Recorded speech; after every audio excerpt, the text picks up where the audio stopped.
How'd you feel after Friday night's game? Obviously, a lot of the running backs showed out, and yourself included in that game. A lot better than I did week one. As a vet, we come in the preseason games and we want to stay healthy, but we elevate our play each game we get. I got one more opportunity that I know about to elevate it more. Probably against one of the favorite teams I love to play. Why is that? I played New England 8 times in 6 years, so I've never played them in the preseason game. So it'd be interesting to see Bill and Tom and some of those guys that I'm used to seeing in the preseason atmosphere. Do you think they'll be any different at all? No. They're going to come play. It's a dress rehearsal for everybody around the league with starters and things of that nature. So, new coordinator. Matt's not there no more, but been playing against him so long, it makes this game plan just a little bit easier for me, according to other people who, because they're on the other side of the conference. Obviously, you don't want to read too much into a preseason game, like you said, but you guys tied the franchise record for most rushing yards in a preseason game. What does that mean just about the state of the running game right now? Well, we want to oppose our will on teams. We want to run the ball.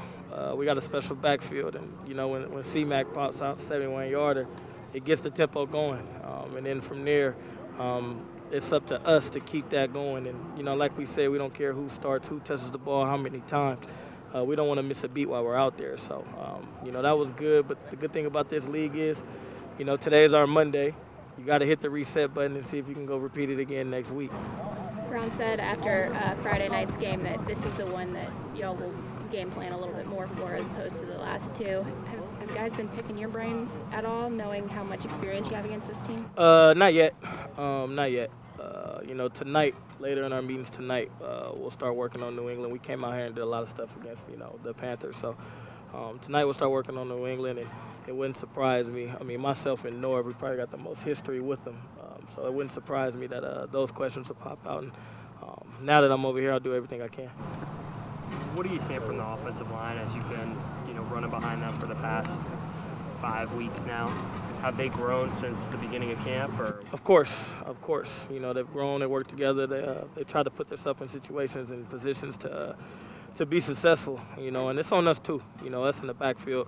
The communication, just hearing from Ryan, the communication from the running back to O-line levels, they never had it. This is something I'm used to when I did in Denver. So I just try to keep my O-line involved in what I see, try to put the ball in the right spots, and us as a team, as a unit, move forward.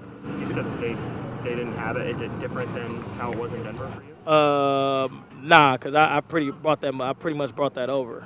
After every series, I'm going to go to the O-line. I'm going to tell them certain runs. We're going to look at the pictures together. We're going to talk about certain things and, be accountable, if I messed up or if they messed up, things of that nature, so we can be on the same page so our run game can be efficient. What's your all-time favorite memory of a play you made against the Patriots? Oh, that's easy. Or 10. You have 10. 2015. It's snowing.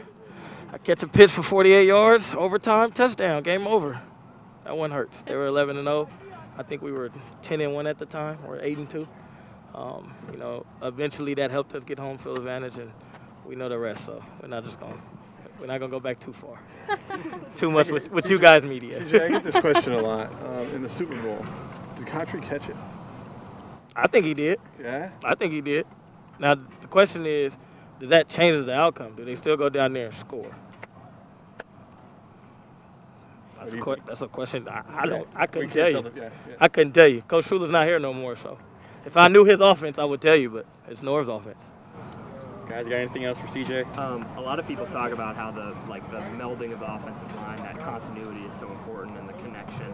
Do you think that's something that connects the running backs as well as being able to run behind the same guy? I think so. Kind of, sort of, but then not. I think the communication from O-line and running back is huge, and us to Coach Skip and Coach Skip to Coach Masco, I just think that's the biggest thing. Us communicating on what we see, how the flow of the game is going through our point of view, and where we feel like we need to put the ball in certain spots on certain plays, and vice versa, where O-line would like for us to put the ball in certain spots on certain plays. Because at the end of the day, O-line is the goal is, the object is to move the defensive line against their will. And, when you have, Ryan, Matt, and Trey, when they're moving people against the will and they can control the game in that way, It's good feedback when they say, hey, you can do this or you can do this, or when we see it, hey, we can help you out with this, we can help you out with that. I think the communication level as far as us being running backs and O-line is huge.